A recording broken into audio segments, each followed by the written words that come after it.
Well, welcome back. I'm going to do a first taste of the Gawith Hoggarth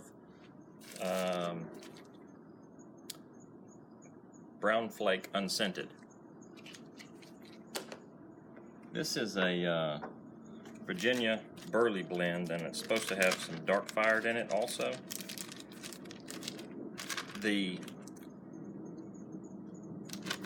I may have ruined the bag note by storing all of these Hoggarths together, because this one sort of has a Lakeland smell to it. But anyway, this is the flakes there.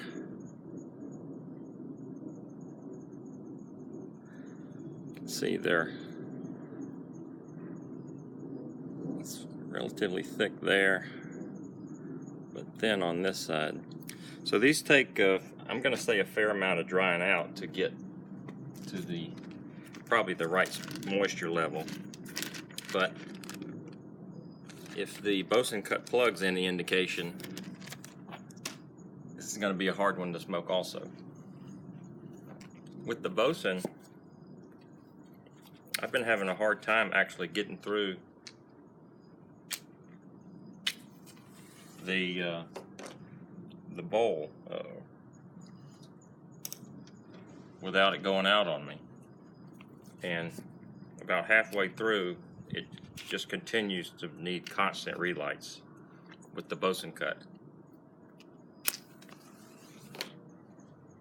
And maybe all these blends are going to be like that, because they sort of all seem to have the same similar characteristics, moisture level and cut.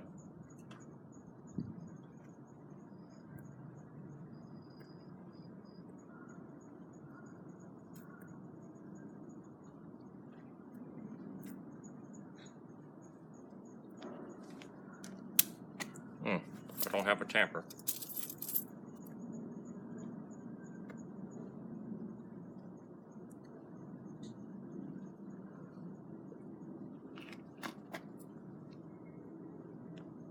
Trying this standing up technique.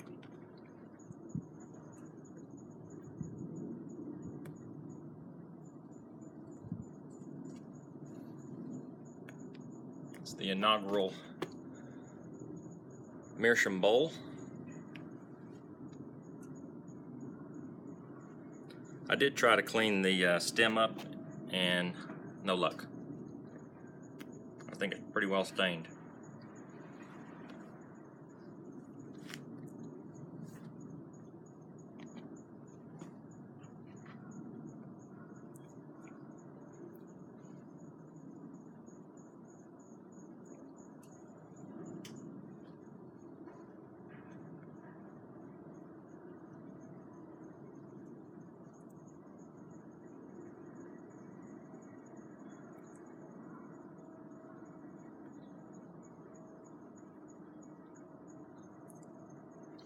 This pipe actually has a tight draw on it because of this insert tenon that they've got in it. The hole's fairly small.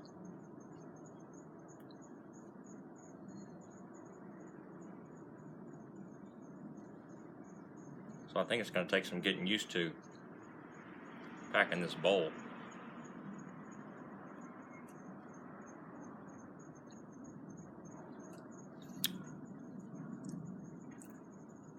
Well, so far we've got nutty taste.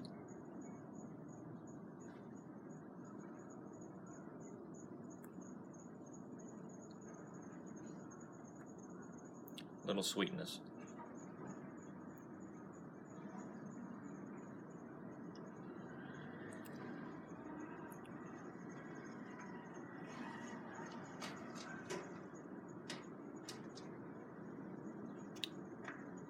Sort of white sugar on the retrohale.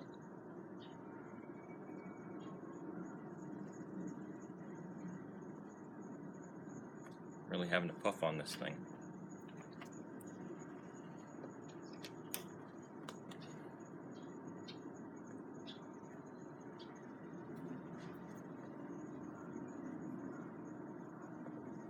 You can see that that's a Japanese hornet, and if he stings me, it's gonna suck.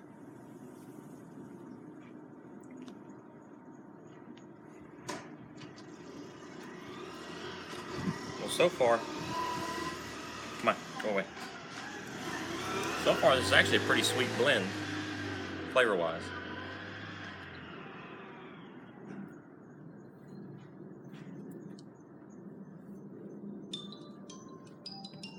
I don't want to do it to you, buddy, but I will.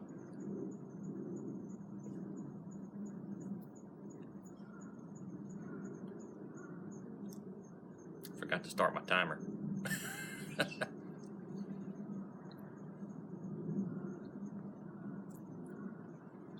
So this might be like just a little bit of dark fired in this. It's not much.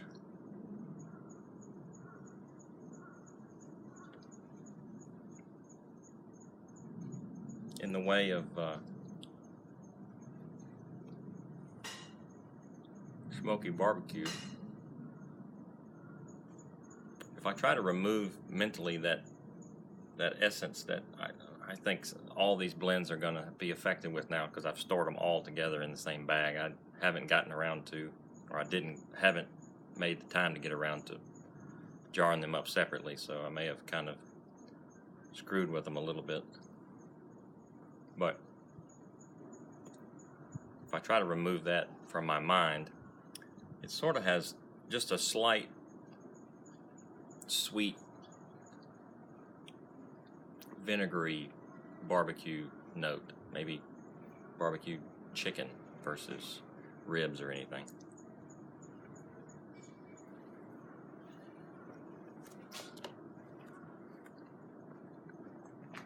But sure wish I had a tamper, but I don't want to stop the video. It's a hell of a note to tamp a bowl this size with a matchstick. I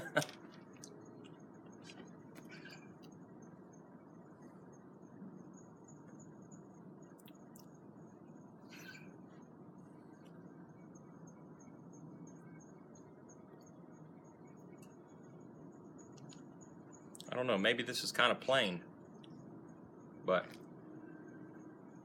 it's smooth.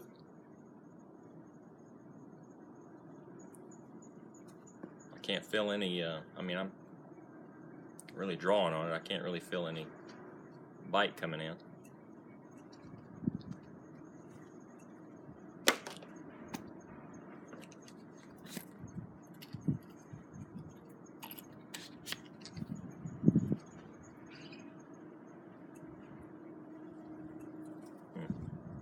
A little spiciness now in the back of the throat.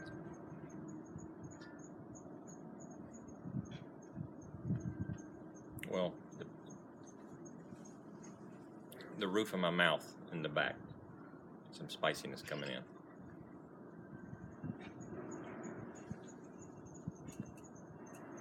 I tried to rub this blend out pretty well because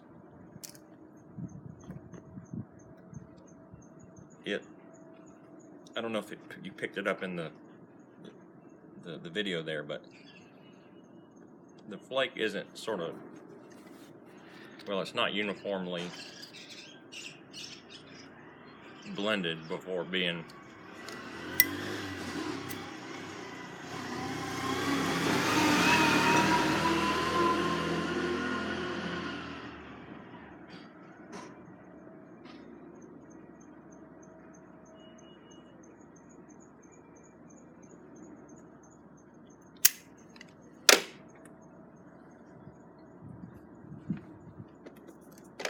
good.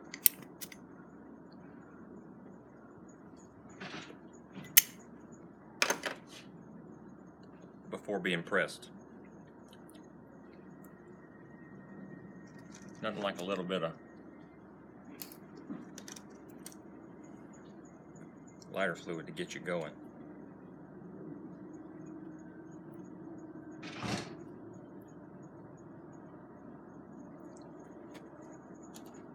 Well, I don't know how long I've been going, so we're going to cut it here.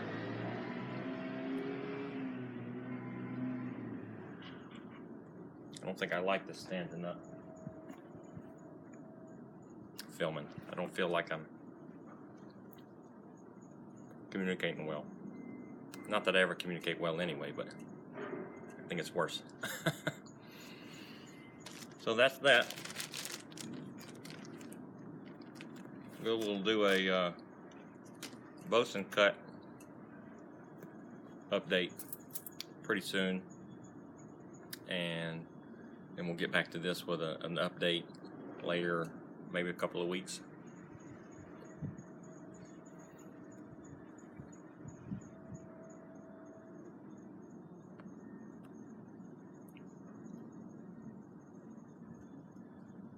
Just a super light smokiness.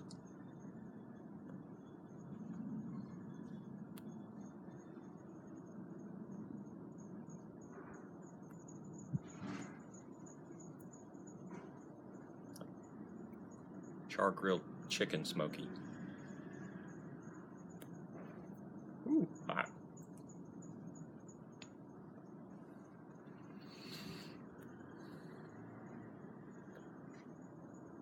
Well, if you've sampled this blend, let me know what y'all think about it. Spread the word.